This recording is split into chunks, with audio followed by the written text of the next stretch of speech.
하나님 말씀 사무엘하 2장입니다. 사무엘하 2장 8절 말씀부터 말씀을 보도록 하겠습니다.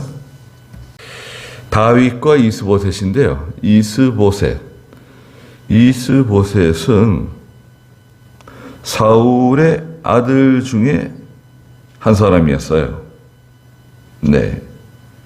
8절에 있는 것처럼 사울의 군사령관 넬의 아들 아브넬이 사울의 아들 이스보셋을 데리고 마하나임으로 건너갔다 그랬잖아요.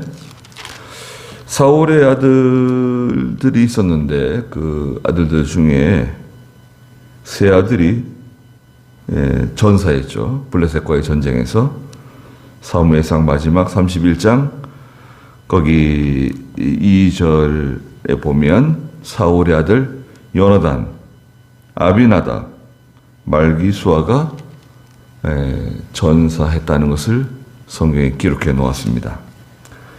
그리고 살아있는 이스보셋, 나이가 40세가 되었죠. 이스보셋을 아브넬이라고 하는 사람이 이스보셋을 이스라엘의 왕으로 추대했어요. 이 아브넬이라고 하는 사람은 이 8절에도 있는 것처럼 넬의 아들입니다. 넬은 사울의 아버지 기스죠. 기스의 형제예요. 기스의 동생인 것 같아요. 기스의 동생 넬이라고 하는 사람의 아들이에요. 아브넬. 아브넬이 그러니까 이제 사울의 군대 총사령관이었거든요. 아브넬이. 사울의 군대 총사령관이기도 하였고, 또 성경에 보면 다윗을 사울에게 소개시켰어요. 네. 이새의 아들 다윗이라고 하는 사람입니다. 청년입니다. 그 다윗을 사울에게 데려와서 소개한 그 장본인 골리앗을 쳐 죽이고 그 다윗을 사울에게 소개시킨 사람이 또 아브넬이에요. 그 아브넬과 다윗은 어떻게 보면 사이가 좋은 관계죠. 사이가 좋은데 사울이 다윗을 죽이려 쫓아다녔잖아요. 쫓아다니다가 그 광야에서 밤에 사울과 부하들이 다 잠들어 있는데 몰래 다윗이 사울에게 들어가서 사울의 물병과 창을 가지고 나오죠. 그리고 다윗이 이 아브넬을 책망합니다. 너 도대체 너의 주인이신 사울왕을 왜 제대로 지키지 않느냐? 내가 하마터면 사울왕을 죽일 뻔했다. 그 아브넬을 막 책망하는 장면이 나옵니다. 아브넬이 이스보셋을 이스라엘의 왕으로 세웠는데요. 거기에 협조한 지파들 9절에 보니까 그를 길르앗, 아술, 이스라엘, 에브라임, 베냐민 온 이스라엘의 왕으로 삼았다 그랬습니다. 베냐민 지파도 이스보셋을 이스라엘의 왕으로 세우는데 동참한 것 같아요. 베냐민 지파. 왜 그랬을까요? 베냐민 지파는 보통 유다 지파와 같이 움직이는데 여기 이스보셋을 이스라엘의 왕으로 세우는 데는 이스보셋 편을 들었어요. 왜 그랬을까? 아마도 사울이 베냐민 출신이거든요. 사울이 베냐민 지파 사람이잖아요. 그러니까 팔이 안으로 기울은다고. 혈연 따라가는 거예요. 혈연, 지연, 학연. 우리나라도 큰 그 문제인데 뭐 미국도 있습니다. 미국도 혈연, 지연, 학연. 네. 이게 참 그 인정선 나라 망해요. 잘못하면. 네. 인정 따라가다가 여기서 지금 그런 문제입니다. 아브넬은 그러니까 사촌지간, 사울과 사촌지간이에요. 아브넬 군 총사령관, 사울이 죽었어요. 그리고 하나님께서 다윗을 이스라엘의 왕으로 세우신다는 것을 아브넬이 알았을까요? 몰랐을까요? 이게 문제입니다. 군대 총사령관 아브넬은 과연 하나님께서 다윗을 사울의 뒤를 이은 이스라엘의 왕으로 세우려고 그러신다는 것을 알았을까 몰랐을까? 알았다고 봐야 됩니다. 아브넬은 알고 있었어요. 하나님께서 다윗을 이스라엘의 왕으로 세우려고 그런다는 걸 알고 있었어요. 그런데 왜 다윗을 바로 이스라엘의 통일왕국, 전체 이스라엘의 왕으로 세우지 않고 이스보셋을 데리고 와가지고 이스라엘의 왕으로 세웠는가? 첫째는 그겁니다. 그 인정선. 죽은 사울 왕의 아들을 세우는 것이 좋지 않겠는가? 이왕이면. 그 인정을 따라간 겁니다. 두 번째는 자기 위치. 자기가 지금 군대 총사령관인데 지금껏 다윗을 죽이려고 사울과 쫓아다녔잖아요. 사울과 함께 다윗을 죽이려고 지금껏 쫓아다녔는데 이제 와가지고 다윗을 왕으로 세우려고 하면 그 다윗의 주변에 있는 사람들이 자기를 가만히 놔두겠어요? 자, 아브넬 저 사람은 반역자다. 아브넬이 다윗을 죽이려고 얼마나 당신을 괴롭혔냐? 아브넬은 제거 대상이다. 총사령관 자격이 없다. 그럴 수 있잖아요. 근데 자기의 그 명예 영광 잃어버릴까봐 이스보셋을 왕으로 세웠습니다. 그리고 이스보셋은 아브넬에게는 이스보셋은 뭐 장난감 같은 사람이에요. 아브넬이 이스보셋을 왕으로 세우고 이스보셋을 마음대로 할 수 있는 사람이 아브넬입니다. 말하자면 일종의 섭정 같은 거예요. 왕의 자리에는 이스보셋을 앉혀놨지만 실제로 나라를 다스리는 것은 아브넬이라고 할 수 있어요. 그만큼 권력이 대단한 사람입니다. 아브넬이.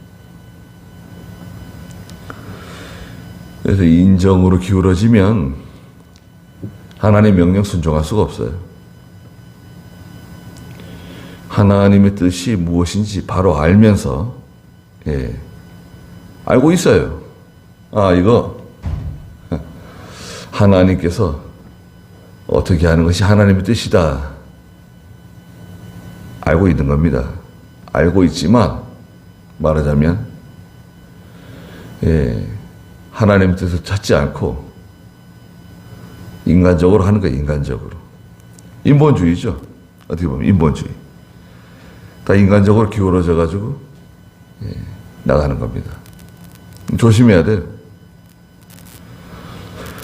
아무리 나하고 아무리 가까운 사람이라도, 나하고 아무리 친한 사람이라도 하나님께서 그 사람을 쓰시려고 그러는 게 아니라 다른 사람을 쓰려고 그런다. 그러면 하나님의 편에 서야 돼요. 하나님 편에 서야 됩니다.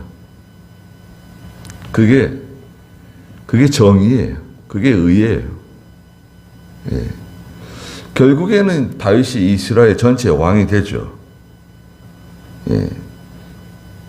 그런데 7년 6개월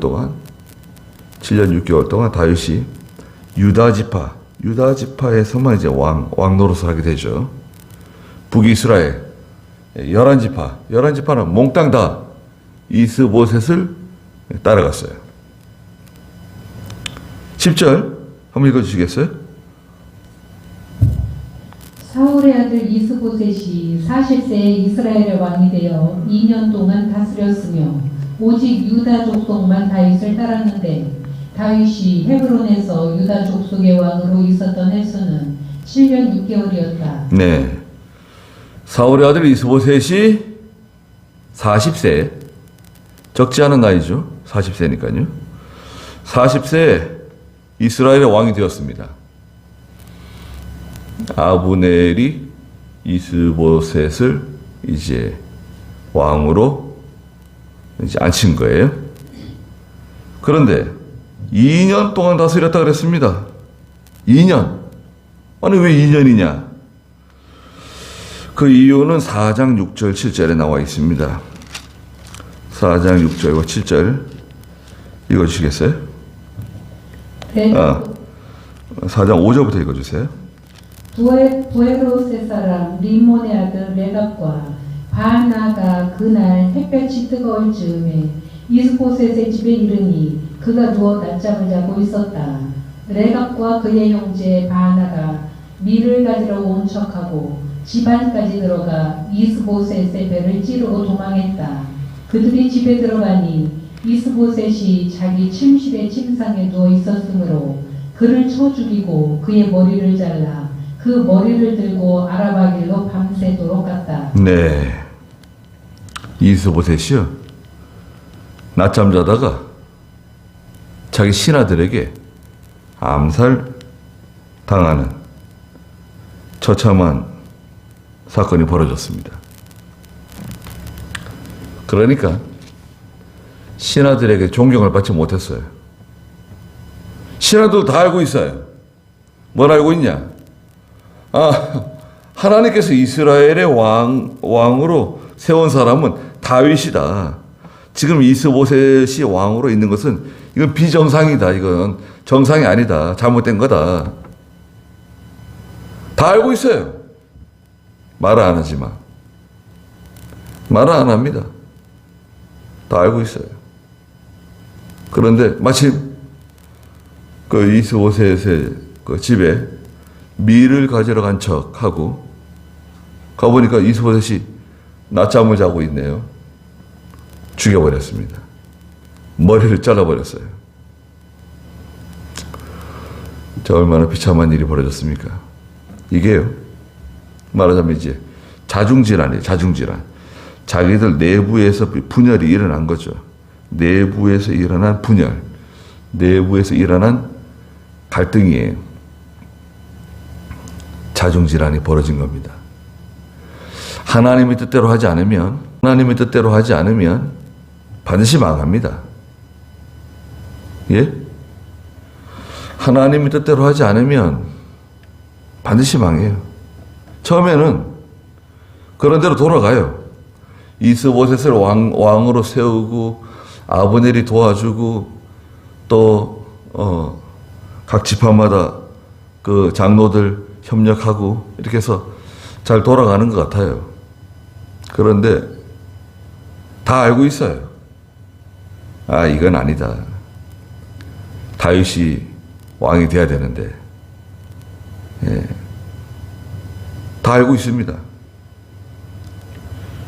왕노릇 2년 하고 그만 암살당하고 말았습니다. 유다 족속만 다윗을 따랐는데요. 11절에 보니까 다윗이 헤브론에서 유다 족속의 왕으로 있었던 횟수는 7년 6개월이었다. 그랬습니다.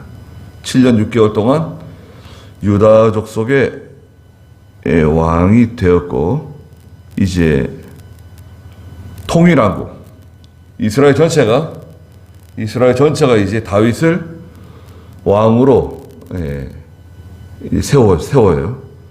통일왕국이 되어서 33년,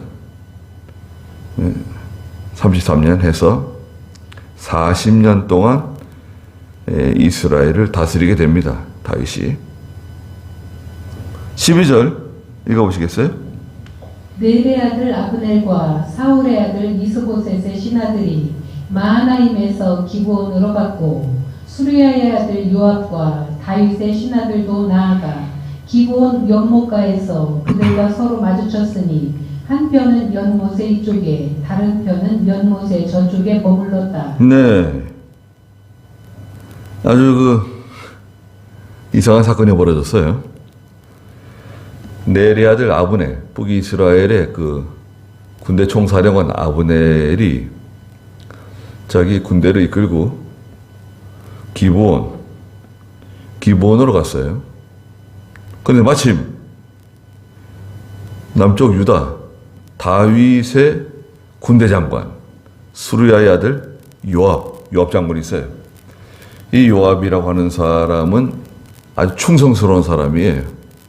다윗을 끔찍하게 아끼고 다윗을 위해서라면 목숨이라도 바치는 사람이에요. 그 다윗의 오른팔과 같은 요압 장군인데 이 사람의 결정적인 하자가 있어요.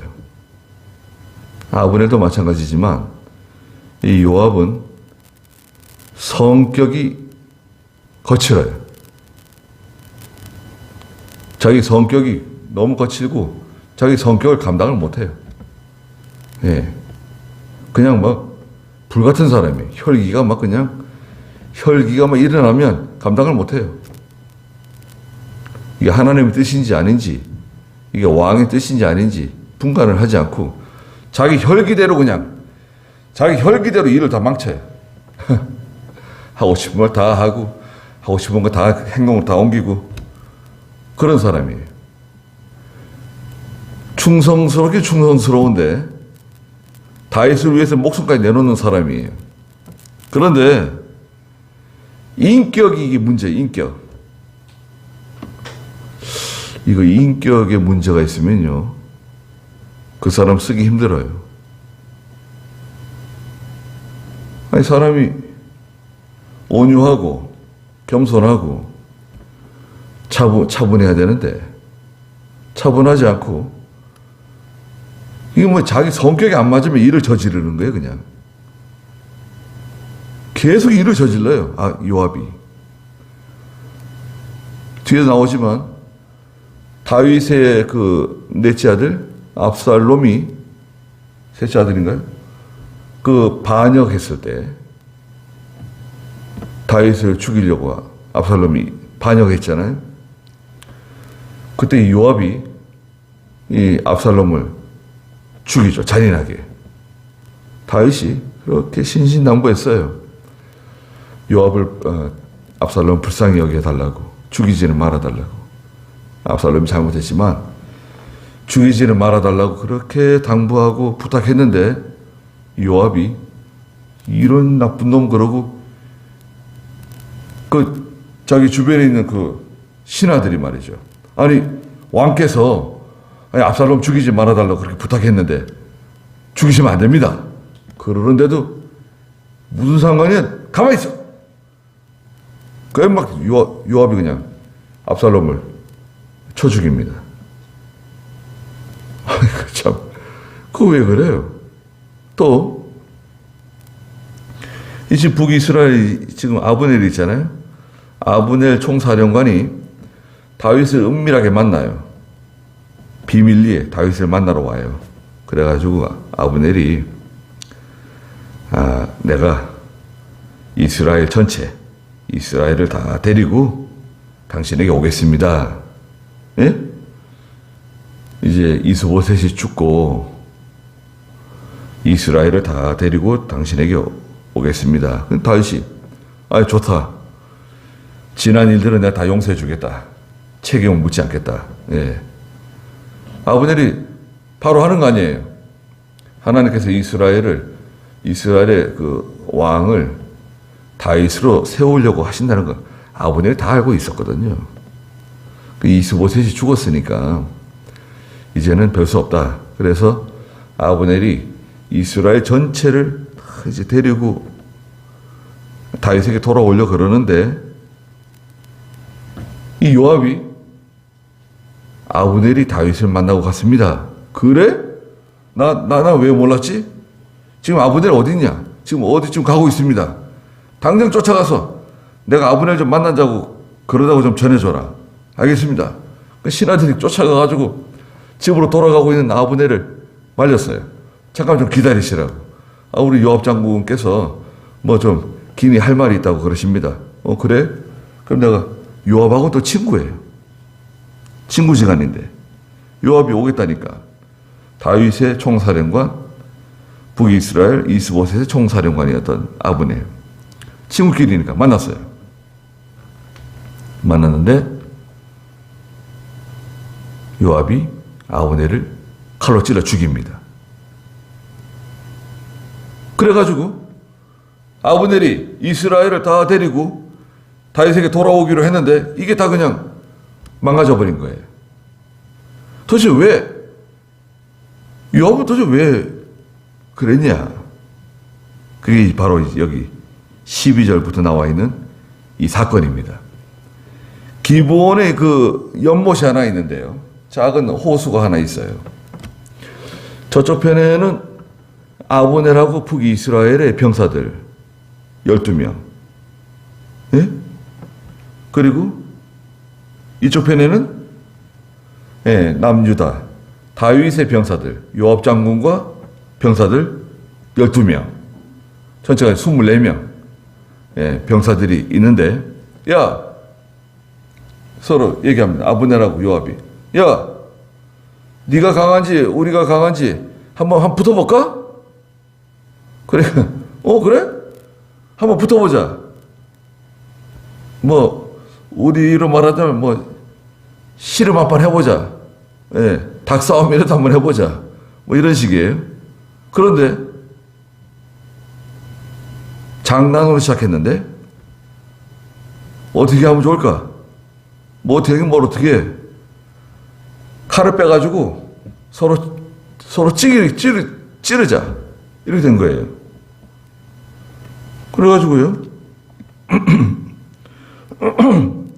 13절에 보니까 수르야의 아들 요압과 다윗의 신하들도 나아가 기브온 연못가에서 그들과 서로 마주쳤으니 한 편은 연못의 이쪽에 다른 편은 연못의 저쪽에 머물렀다. 아브넬이 요압에게 말하기를 아브넬이 먼저 제안을 했네요. 14절에 보면 병사들끼리 일어나 우리 앞에서 겨루게 하자. 한번 겨뤄보자 하였고 요압도 좋아 한번 겨뤄보자 말했어요. 그래서 15절에 그들이 일어나 수요대로 건너갔는데 베냐민과 사울의 아들 이스보셋 편에 12명 다윗의 신하들 중에 12명 24명이에요.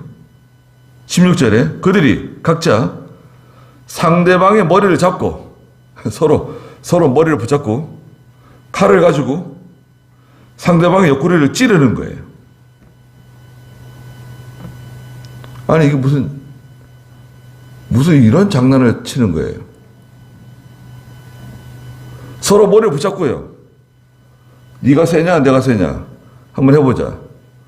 칼을 하나씩 들고 딱 칼을 들고 머리를 서로 붙잡고 둘씩 마주보고 시작하면 찌르는 거예요. 어떻게 됐을까요? 24명이 다 죽었어요. 거기서 16절에 그들이 각자 상대방의 머리를 잡고 칼로 상대방의 옆구리를 찔러 그들이 함께 쓰러졌다.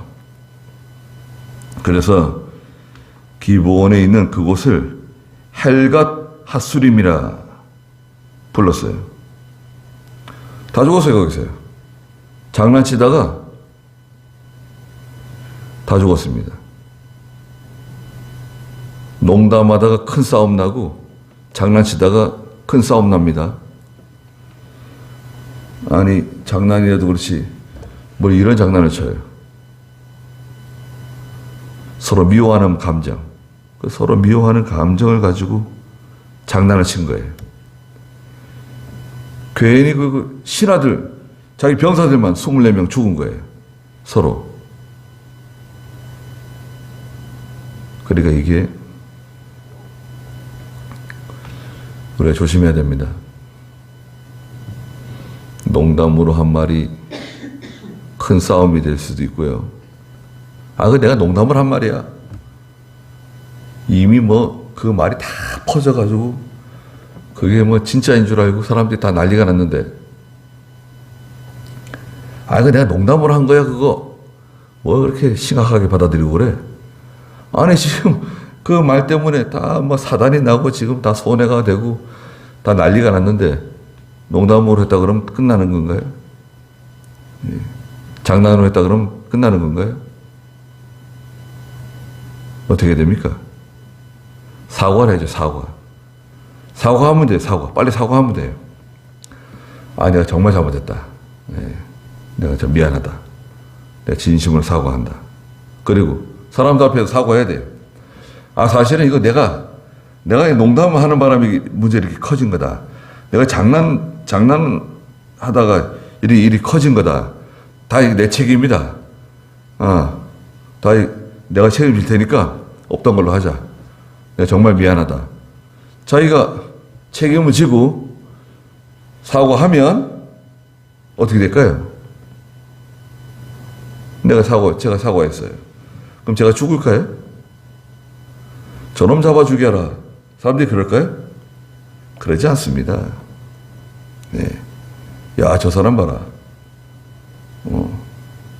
자기 체면도 생각하지 않고 사과하는 거 봐라. 야, 참 용기가 있다. 저 사람 믿을 만한 사람이다. 진실한 사람이다.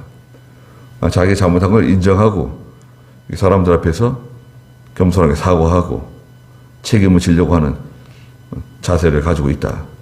참 지도자감이네. 사람들이 존경하게 됩니다. 물론 잘못한 건 잘못한 거고 실수한 건 실수한 거지만, 그렇게 사람들 앞에서 자기의 잘못한 것을 인정하고 솔직하게 고백하고, 좋잖아요. 그리고 지금 내가 맡고 있는 이 직책을 내려놓겠다. 좋잖아요. 내려놔야죠. 내려놔야 돼. 직책을 내려놓으면 사람들이 또 다시 세워줘요. 한 1년, 2년, 몇 년 지나면, 그분밖에 없다. 그분이 일을 제일 잘한다. 사람들이 다시 세워줘요. 그 자리에 앉혀줘요. 더 높은 자리에 앉혀줄 수 있어요. 그런데 끝까지 그 자리에 연연하고 끝까지 난 그런 적 없다. 난 잘못이 없어. 시침이 뚝대고 오리발 내밀고 자꾸 거짓말하고 이러면 사람들이 다 압니다. 다 알게 돼요. 누가 거짓말한다. 누가 자리에 연연해가지고 저러고 있다. 다 알게 됩니다. 그게 망신만 뻗쳐요. 하나님이 기뻐하지 않으시고. 그래서 우리가 농담하지 않는 게 좋아요. 장난치는 거. 장난이야, 장난. 장난으로 그런 거야. 그렇게 해가지고 지금 다 난리가 나고 다 상처받고 지금 이렇게 막 시험 들어가 난리가 났는데 장난이다. 그럼 책임 안 지겠다는 건가? 책임 안 지겠다는 거죠. 장난으로 한 건데 뭘 책임을 지냐? 아니에요. 장난으로 한 것도 책임져야 돼요. 농담으로 한 것도 책임져야 됩니다. 그래서 우리는 조심해야 돼요. 항상. 아니 지금 괜히 그 병사들 데리고 장난치다가 병사들만 다 죽였어요. 우리나라는 씨름 있잖아요. 씨름 같은 거 좋은 것 같아요. 씨름은 칼이나 창이나 무슨 이런 무기를 가지고 하는 게 아니잖아요. 겨루기. 한번 겨뤄보자. 씨름으로 하자. 씨름 괜찮아요. 네. 씨름 엎어치든지 매치든지 그건 알아서 하고 누가 이기는가 한번 해보자. 그런 거 괜찮을 것 같은데 이 칼 들고 나가가지고 서로 머리채를 부여잡고 옆구리를 찌른다? 그럼 당연히 죽지 않겠어요, 그거? 17절에 그날 싸움이 매우 치열하였고 아브넬과 이스라엘 사람들이 다윗의 신하들에게 패하였다. 북이스라엘 아브넬이 졌어요. 져가지고 달아나는 겁니다. 패가지고 북쪽으로 달아나는 거예요. 달아나니까 쫓아오는 사람들이 있습니다. 18절 읽어보세요. 그곳에 수르야의 세 아들이 요압과 아비새와 아사엘이 있었는데 아사엘의 발은 들판의 노루처럼 빨랐다. 아사엘이 아브넬을 추격하되 아브넬을 뒤쫓으면서 좌우로 치우치지 않았다. 아브넬이 뒤를 돌아보며 말하기를 네가 아사엘이냐 하므로 그가 대답하기를 그래 나다 하였다. 아브넬이 그에게 너는 오른쪽이나 왼쪽으로 치우쳐서 병사들 중 하나를 붙잡고 그의 군복이나 빼앗아 가거라 하고 말했으나 아사엘이 그를 뒤쫓는 데서 돌이키려 하지 않았다. 다시 아브넬이 아사엘에게 말하기를 너는 나를 뒤쫓지 말고 돌아가라. 내가 너를 죽여 땅에 쓰러지게 해야겠느냐. 그렇게 되면 내가 어떻게 내 형 요압에게 내 얼굴을 들 수 있겠느냐 하였으나 그가 돌아가기를 거절하므로 아브넬이 자기 창끝으로 그의 배를 찌르니 창이 그의 등을 꿰뚫고 나갔으며 그는 그 자리에서 쓰러져 죽었고 아사엘이 쓰러져 죽은 자리에 도착한 사람들이 모두 멈추어 섰다. 네. 그 장난치는 바람에 병사들이 죽었잖아요. 24명이 죽었어요. 그러니까 큰 싸움이 됐어요. 큰 싸움이 돼가지고 막 대결을 하는 거예요. 그래가지고 북이스라엘 아브넬이 지금 밀렸어요. 졌어요. 달아나는 거예요. 북쪽으로. 달아나는데 쫓아오는 사람들이 있습니다. 달아나면 그냥 내버려 두면 될걸. 또 쫓아갔어요. 화가 난 거죠. 네가 그 장난 거는 바람에 우리가 다 죽지 않았냐? 사단이 나지 않았냐? 너도 맛 좀 봐라. 아브넬을 죽이려고 막 쫓아오는 거예요. 거기 누가 있었냐면 18절에 있는 대로 수루야의 세 아들 요압, 아비새, 아사헬이 있었는데 아사헬의 발은 들판의 노루처럼 빨랐다 그랬습니다. 예, 수루야가 있는데 수루야는 다윗의 누이예요. 다윗의 누이. 수루야의 세 아들. 자, 다윗의 누이? 이세에게는 아들이 몇 명 있습니까? 8명이었어요. 아들이 8명. 누이는 없어요. 딸이 누구다? 그건 잘 드러나지 않는데, 여기 수르야는 다윗의 누이예요. 역대상 2장 16절에 보면 다윗의 누이, 역대상 2장 16절 한번 읽어보실까요? 2장 16절. 그들의 누이는 수르야와 아비가일이다. 수르야의 아들은 아비새와 요압과 아사엘 3명이며 아비가일은 아마사를 낳았으니 아마사의 아버지는 이스마엘 사람 미에델이었다. 네. 2세. 그 역대상 2장 13절에 보시면 13절에 2세가 나오죠. 2세는 맏아들이 엘리압, 둘째 아비나답, 셋째 시므이, 넷째 느다넬, 다섯째 라떼, 여섯째 요셈, 일곱째 다윗. 다윗이 있죠. 사무엘상 16장에는 아들이 8이라고 되어 있는데 여기 7만 기록해놨어요. 그게 원래 8이었는데 한 사람이 죽은 것 같아요. 일찍 죽은 것 같아요. 그래서 7명만 기록해 놓았고요. 16절에 그들의 누이가 있는데 수루야와 아비가일입니다. 그리고 수루야의 아들은 아비세, 요압, 아사엘 3명이에요. 그래서 이 3명 다 장군들이에요. 아주 용사들입니다. 싸움을 얼마나 잘하는지 몰라요. 요압, 아비세, 아사엘이 있었는데 아사엘이 얼마나 빠른지 노루처럼, 들판의 노루처럼 빠른 발을 가지고 있어요. 아사엘이 막내인데, 아사엘이 이 아브넬을 추격하는 거예요. 따라가는 거예요. 쫓아가는 거예요. 북이스라엘의 총사령관 아브넬이 달아나는데 아사엘이 따라붙었네요. 그러니까 아브넬이 막 달아나면서 아사엘에게 말하기를 20절에 네가 아사엘이냐? 그랬더니 그래 나다! 막 쫓아갑니다. 그러니까 아브넬이 아사엘에게 야 아사엘아, 너는 오른쪽이나 왼쪽으로 치우쳐서 다른 병사들 중에 한 명을 붙잡아 그의 군복이나 빼앗아 가라고. 날 쫓아오지 마라. 그런데도 아사엘이 포기하지 않고 아브넬을 막 계속 쫓아갔어요. 죽이겠다고 쫓아간 거죠. 그러니까 아브넬이 아사엘에게 또 말했죠. 22절에 너는 나를 뒤쫓지 말고 돌아가라. 내가 너를 죽여 땅에 쓰러지게 해야겠느냐? 그렇게 되면 내가 어떻게 내 형 요압에게 내 얼굴을 들 수 있겠느냐? 요압하고 또 아버지는 친구 사이거든요. 근데 동생을 죽이면 가만히 있겠어요? 요압이? 성격이 그냥 이상한 성격인데,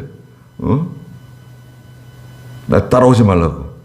그러는데도 이 아사엘이 포기할 줄 알아야 되는데, 빠른 발만 믿고 내가 너를 반드시 쫓아간다. 내가 너를 죽여버리겠다. 그리고 막 아버지를 쫓아가니까요. 아버지 달아나다가 이제 안 되겠다. 이제 붙잡히게 됐잖아요. 그래서 달아나면서 긴 창을 뒤로 해가지고요. 쫓아오는 아사엘의 배를 찔러버렸어요. 쫓아오니까요. 아브넬이 창을 거꾸로 해가지고 달려가다가 앞에 가는 사람이 갑자기 탁 멈추면 어떻게 됩니까? 뒤에 오는 사람이 엎어질 거 아니에요. 쫓아오다가 창을 뒤로 해가지고 쫓아오는 아사엘의 배를 찌른 거예요. 그러니까 창이 아사엘의 등으로 빠져나갔어요. 그럼 그 자리에서 죽은 거죠. 아사엘도 장군인데 다윗의 참 귀한 그 장군 같은 사람인데 아사엘이 요압 또 아비세, 아사엘 이 형제거든요. 삼형제. 근데 아사엘이 거기서 쓰러져서 죽었습니다.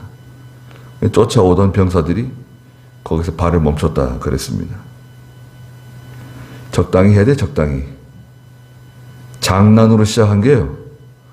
장난으로 시작한 게 큰 전쟁이 되어버렸어요. 자, 요압이 자기 동생이 죽었다, 여기서. 북조가 아브넬이 내 동생 아사엘을 죽였어요. 그러니까 이게 속에 응어리가 맺혀 있는 거죠. 그런데 아브넬이 다윗을 만나고 돌아갔다? 어라? 쫓아가가지고 그 아브넬을 쳐 죽인 겁니다. 왜? 동생에 대한 복수. 하나님의 일을 생각지 않아요. 하나님의 일이 잘 되고 뭐 하나님의 일에 무슨 영향을 미칠지 그런 거 생각하지 않고 자기 그 동생에 대한 복수 그거 한 거예요. 지금 아브넬은 이스라엘 전체를 다 데리고 와가지고 다윗에게 데려오려고 그러는 건데 그 나라가 통일돼가지고 하나가 되게 하려고 그러는 건데 망쳐버렸어요. 우리도 북한하고 통일될 기회가 몇 번 있었나요? 예. 김일성이가 김영삼을 만나가지고 서로 좋게 얘기하고 통일하기로 하기로 한 거 아닌가요? 김일성 왜 죽었죠? 교통사고로? 아니, 수십 년 동안 잘 다녔는데 김일성을 태우고 가는 차가 교통사고로 굴러떨어져가지고 죽었다? 그게 오히려 이상한 거 아니에요? 비행기를 타고 떨어진 것도 아니고. 아니, 얼마나 세게 달렸길래 김일성이를 태워가는 차가 굴러떨어져가지고 김일성이가 죽었다? 예. 시간이 지나면 밝혀지겠지만, 누군가가 혹시 남한하고 통일되면 어떻게 하나? 우리 밥줄 떨어지는 거 아니냐?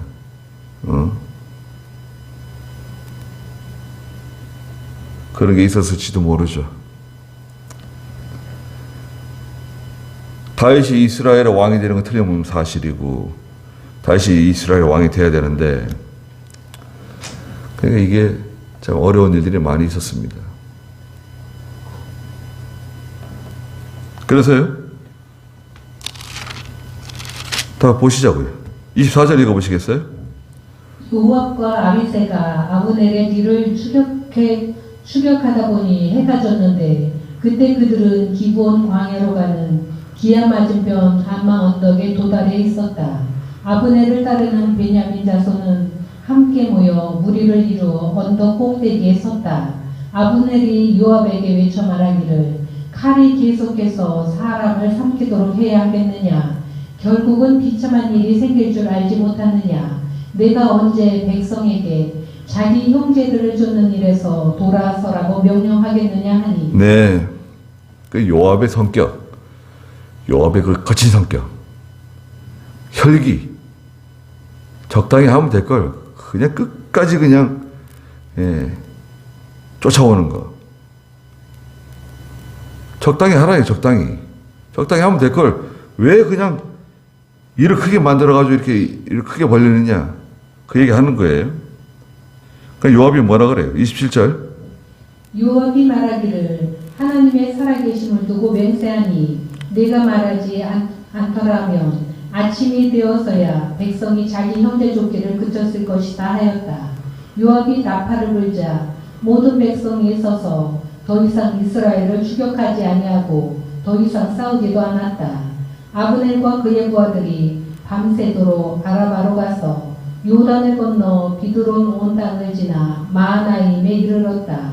요압이 아브넬 뒤쫓기를 멈추고 모든 백성을 모으니 다윗의 신하 중 19명과 아사엘이 없었으나 다윗의 신하들은 베냐민 사람들과 아브넬의 부하들을 쳐서 360명을 죽였다. 그들이 아사엘을 메어다가 베들레헴에 있는 그의 아버지 무덤에 장사하고 요압과 그의 부하들이 밤새도록 가서 헤브론에 이르렀을 때에 날이 밝아왔다. 예, 요압과 그 부하들, 신하들 중에 19명이 죽었어요. 19명. 그리고 더하기 아사엘. 20명 죽은 거죠. 유다 다윗의 신하들 중에서는 20명이 죽었고요. 아브넬 쪽에는 31절에 있는 것처럼 360명이 죽었어요. 그러니까 북이스라엘 이 아브넬 병사들이 훨씬 많이 죽은 거죠.